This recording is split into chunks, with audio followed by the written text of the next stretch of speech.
Vamos a escuchar la intervención desde México de la compañera de Cuba, Karima Oliva Bello, que no sé si nos está escuchando ya, Karima.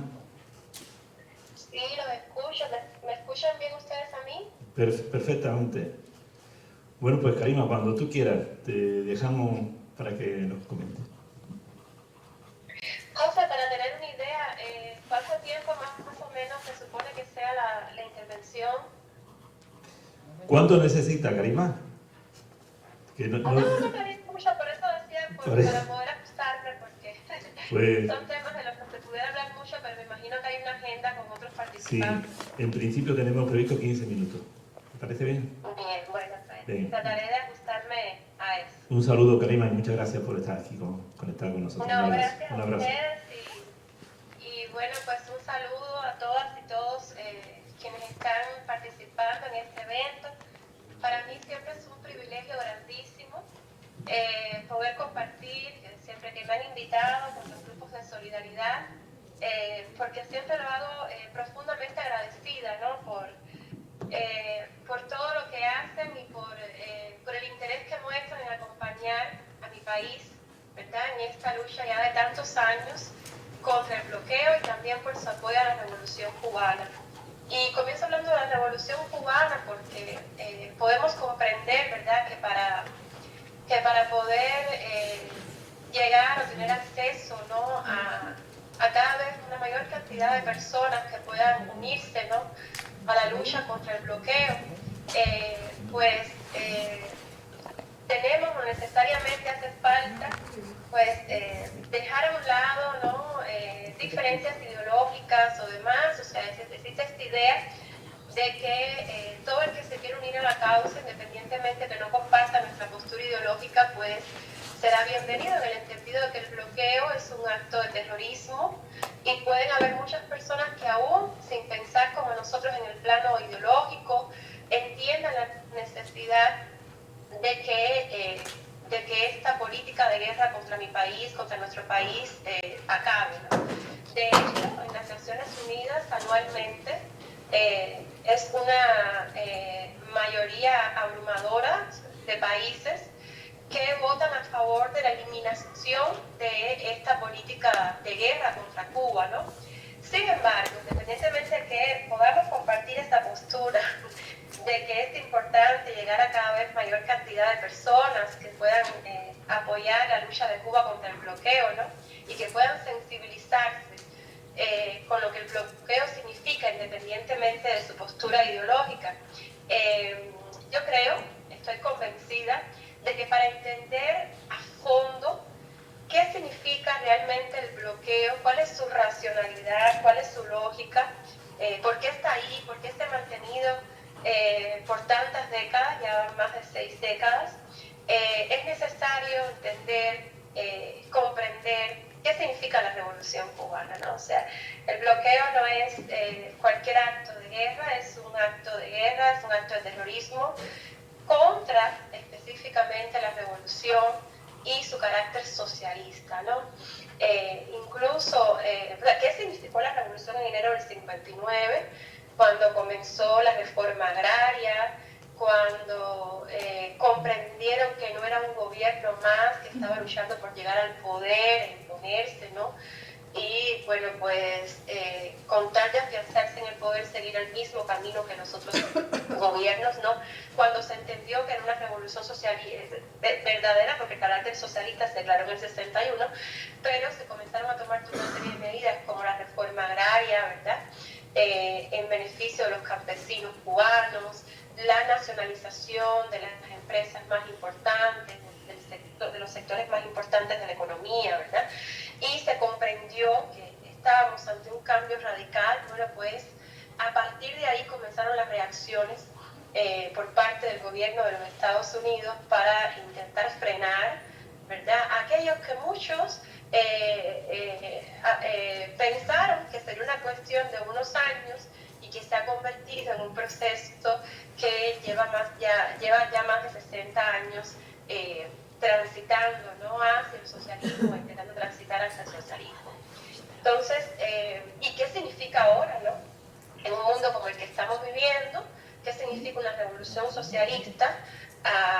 en lo que Estados Unidos considera que es su patio trasero, ¿verdad? O sea, en la posición geopolítica que tiene Cuba, y en un mundo como el que estamos viviendo, donde, bueno, pues ya hemos visto del 70 para acá toda la barrida neoliberal, ¿verdad?, en nuestra región, aquí en América Latina, y en otras partes también del mundo, no solo en América Latina. Vimos el derrumbe del socialismo en Europa del Este, esta época de la llamada Guerra Fría, ¿verdad? Y bueno, pues vemos países que se declaran socialistas, pero que incluso aquellos países que se declaran socialistas o que están construyendo el comunismo, pues en efecto, de manera objetiva, están totalmente abiertos al liberalismo económico, a las políticas, al libre mercado, bueno, y a las políticas que de alguna manera entran en sintonía con toda esta dinámica de los mercados, ¿no? Entonces, ¿qué significa que en un mundo como el que estamos viviendo, incluso que la izquierda institucional, porque la izquierda es de la academia, la izquierda política, ¿no?, ha también de alguna manera olvidado el anticapitalismo, porque entiende que para mantenerse en esos espacios de poder, pues hacen falta determinados pactos, ¿no?,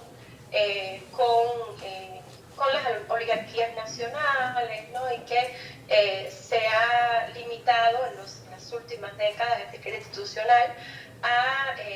bueno, pues hacer algunos retoques, ¿no?, en términos de política de redistribución de riquezas, en términos de políticas públicas para apoyar a los sectores más vulnerables, más afectados por el sistema, pero que de manera general siguen dentro de las mismas reglas del sistema porque entienden que es la única forma que tienen de mantenerse en el poder. Entonces, en un mundo como el que estamos viviendo, ¿qué significa que una islita tan pequeña, ¿verdad?, sin grandes recursos naturales, a 90 millas de uno de los ejes más, de los ejes más importantes del capitalismo a escala global, pues sigue intentando construir un sistema alternativo, ¿verdad?, en un mundo que incluso cuando hablamos de la multipolaridad, porque por un lado está Rusia, China, por otro lado está Estados Unidos, etcétera, pero dentro de las mismas reglas del juego del capitalismo, ¿no? Entonces, en ese sentido yo creo que algunos compañeros a veces me comentan, no, porque el bloqueo es irracional. Yo digo, bueno, es irracional, depende del orden de racionalidad donde tú te pares, depende de donde te pares para verlo, porque desde el punto de vista del orden de la racionalidad imperialista, ¿no?, el bloqueo tiene todo sentido y yo no lo veo tan irracional para ellos, ¿no? Por algo Estados Unidos ha asumido el costo económico, social, cultural, que ha significado 60 años de bloqueo en términos de los sectores, ¿no?, de la población estadounidense que se ven afectados porque no pueden viajar a Cuba a hacer turismo, en contra incluso de determinados sectores de la comunidad cubanoamericana que no siguen la política esta rancia de los grupos más conservadores de Miami, porque tienen familiares en Cuba y quisieran poder viajar, interactuar de manera más libre, ¿no?, sin tantas restricciones, o incluso en contra de determinados sectores académicos o grupos empresariales de poder económico que se verían beneficiados con poder negociar con Cuba o con poder hacer intercambios sin tantas restricciones con la isla. O sea, Estados Unidos ha asumido el costo de todo eso en aras del beneficio político, ideológico, de no dejar que avance un intento de que una alternativa al capitalismo, una alternativa socialista, pues muestre al mundo que es posible otra forma de organizarnos, otra forma de vivir, otra forma de producir, otra forma de manejar las riquezas, ¿no?, de distribuir las riquezas, ¿no?, y romper sobre todo con la explotación con base en el trabajo y con los amplios márgenes de desigualdad social que ni los gobiernos progresistas han podido superar del todo, creados, ¿no?, por las violencias estructurales y las diferencias y desigualdades sistémicas del capitalismo. Entonces, obviamente, desde esa perspectiva tiene toda lógica que ellos se empeñen en ejercer establecer el bloqueo. Fíjense que hay otros países que se declaran socialistas, con los cuales ellos tienen relaciones económicas sin ningún tipo de problema. De hecho, son algunos de sus principales socios económicos, los de ellos y los de esos países, el intercambio con Estados Unidos, porque ya se han abierto completamente a las leyes del mercado y lo que eso significa al liberalismo económico, y desde ese punto de vista pues yo no tengo ninguna objeción. Obviamente, en la medida en que en Cuba todavía se empeña en que haya un Estado socialista, ¿no?, que intenta construir el socialismo y que sean otras las reglas del juego, pues ahí pues ellos tienen de alguna manera, por todos los medios posibles, que atacar, agredir esa alternativa, ¿no? Entonces, por eso yo decía que es muy importante entender que el sentido del bloqueo está directamente ligado a la historia de la revolución, a lo que significa una revolución socialista en las narices, ¿no?, de los Estados Unidos, independientemente de que también hayan otros argumentos, como que de alguna manera existe ahí un grupo en Estados Unidos de cubanoamericanos muy resentidos y demás, y entonces pues los gobiernos intentan, sobre todo en épocas de elecciones, quedar bien con estos grupos para poder ganar el voto de la Florida, etc. Lo cierto es que también hay una cuestión política, ideológica ahí muy importante, de fondo, que está alimentando el bloqueo. Y justamente el bloqueo, y ustedes dirán, bueno, ¿qué tiene que ver con la lucha ideológica, no? Porque el bloqueo es un mecanismo de presión, de guerra económica, ¿no? Y es que, si bien el bloqueo intenta, por un lado, obstruir, ¿no?, el desarrollo económico, el progreso económico de Cuba, y para mí, o sea, no hay un análisis sobre Cuba que pueda hacerse al margen de entender al bloqueo como condición estructurante de la crisis que se está viviendo, porque cualquier análisis sobre Cuba, ya sea de una cuestión económica, política, social, cultural, ideológica, que se haga desconociendo el papel rector que ha tenido el bloqueo en estructurar una crisis de las dimensiones que estamos viviendo en estos momentos, bueno, pues es un análisis deshonesto, o al menos para no interpretar intenciones, ¿no? Es un análisis poco objetivo, ¿no?, ingenuo, poco objetivo, ¿no? Porque el bloqueo estructura, las distorsiones que produce el bloqueo en el plano económico, estructura todo un set de condiciones objetivas en que es muy favorable, ¿no?, llevar a cabo una guerra ideológica contra Cuba para desmoralizar el socialismo cubano, ¿no? ¿Por qué? Porque después de 60 años de carencias económicas inducidas, al margen de los errores que se han cometido, que han sido reconocidos en múltiples ocasiones por los principales líderes de la revolución cubana y los principales dirigentes políticos, ahora mismo estamos en un proceso de rectificación de errores, pero al margen de estos errores cometidos, la base, ¿verdad?, sobre la que se cometen esos errores, sobre los que tienen que pensar la economía cubana, los especialistas que tienen esa función están ahí, con la que tienen que lidiar es una condición de asfixia económica. Entonces es muy difícil administrar un país en una condición de asfixia económica, y en ese sentido, bueno, pues 60 años de carencias económicas inducidas ha generado, puede generar o llega a generar en un sector de la población, pues, que se implante esa idea, que se reproduzca esa idea de que el socialismo no es viable, ¿no? Sería un absurdo, porque de principio, si no es viable, ¿por qué no lo dejan desmoronarse por su propio peso, y por qué han invertido en una política de tantos años de bloqueo económico, ¿no? ¿Por qué están tan preocupados con bloquearlo? Pero bueno, puede generar la idea de que el crear la matriz de opinión de que el socialismo es inviable, y de que, bueno, pues tenemos que entonces empezar de alguna manera a ver cómo pues construimos o vamos de alguna manera armando un sistema que pueda resolver la difícil cuestión del progreso económico, el desarrollo económico, la viabilidad, porque un sistema sin sustentabilidad económica pues es muy difícil que pueda llevarse a cabo. Entonces, esa yo creo que es también una función importante del bloqueo, crear una condición en la que se construya ahí un terreno idóneo para que comience, para que ganen espacio todas las campañas de descrédito, de descalificación del socialismo como alternativa al capitalismo, y también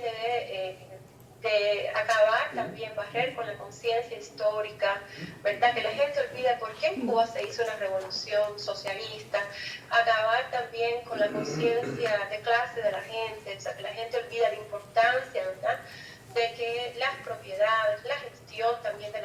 sociedades, siga siendo fundamentalmente en aquellos sectores estratégicos, sobre todo del pueblo, es una propiedad social, colectiva, de todos. Entonces, yo creo que hoy Cuba está en uno de los momentos más difíciles desde el punto de vista ideológico, porque la crisis económica inducida por el bloqueo, agravada por la pandemia, y también un complejo momento de aplicación de cambios y medidas que, como todo cambio, tienen toda una dosis de incertidumbre, de errores que hay que rectificar, etc. Pues estos emisarios, ¿verdad?, del liberalismo económico, estos emisarios de la restauración capitalista, aprovechan, ¿no?, para ir inculcando en el imaginario social, ¿verdad?, en la mente y en los corazones de la gente, la idea de que la alternativa socialista no es posible, ¿no? Entonces, ya no encontramos, estamos lidiando con el histórico discurso de odio desde Miami, pero también estamos lidiando ya con sectores de la intelectualidad, ¿no?, de la academia, de los medios también, que de alguna manera, bueno, pues también están siendo influenciados, ¿no?, por este bombardeo constantemente mediático de que el socialismo tal vez no sea la alternativa. Pero bueno, hay un gobierno revolucionario en el poder y están las organizaciones políticas de masa, están muchos sectores de la población que, déjenme decirles, tienen una inteligencia meridiana, a lo mejor no se han leído El Capital, ¿verdad?, pero después de 60 años de revolución y con la escuela que significó para todos, la narrativa y el ejemplo en acción de Fidel Castro, ¿no?, y la generación que lo acompañó, bueno, pues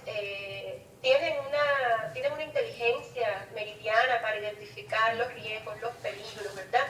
y para también asumir una postura de defensa del proceso. Y en ese sentido, es muy importante contar con el apoyo de todas y todos ustedes, no solamente en la lucha contra el bloqueo, sino también el apoyo de la revolución y del proceso. Fíjense que Cuba es un país que tiene muchos amigos en la arena internacional, en el área diplomática. Hay muchas naciones del mundo que apoyan Cuba, que apoyan históricamente su lucha. De hecho, la mayor parte del mundo vota a favor de la eliminación del bloqueo, pero en el plano ideológico es un país que se encuentra muy en solitario, ¿verdad? Ya no es la época del CAME, del apoyo que recibíamos, cultural, también ideológico de Europa del Este, aunque Cuba siempre ha sido un país muy sui generis, muy singular. O sea, el socialismo cubano no se parece a ningún otro socialismo, yo siempre digo eso, dependiente de las similitudes que puedan haber por algunas coyunturas históricas objetivas, pero realmente Cuba es un país que en el intento de construir el socialismo, pues en la área ideológica sobre todo, es un país que transita un poco también insolidario, porque bueno, la mayor parte de los países del mundo pues han seguido el camino de las democracias liberales, ¿no? Incluso algunos de nuestros socios más queridos en la región y demás, pues no están intentando construir el socialismo, ni mucho menos. Entonces yo creo que en ese sentido, pues, independientemente también de las ideas ideológicas que se tengan, o sea, apoyar a un país que intenta construir su visión, ¿no?, de cómo debe funcionar la sociedad, de cómo deben funcionar las relaciones humanas, que en definitiva es la ideología, ¿no?, es el sistema de ideas que sustenta una formación económica social, ¿verdad?, y la forma como se organiza la vida y cómo la gente se explica las cosas que pasan y por qué pasan, ¿no? Pues yo creo que es muy importante ese apoyo que ustedes nos dan a nuestra capacidad, a nuestra posibilidad de elegir, a nuestra soberanía, a nuestra independencia, ¿verdad?, y a todo lo que ha significado históricamente, pues, el proceso revolucionario en Cuba, ¿no? Entonces, muchísimas gracias a todos y a todos, y bueno, pues aquí seguimos, ¿no?, defendiendo la revolución cubana y el socialismo con los recursos que tengamos, bueno, pues a nuestra disposición. Muchísimas gracias a vos, a Patricia, a todos los compañeros de Europa por Cuba por la invitación. Muchas gracias, Karina.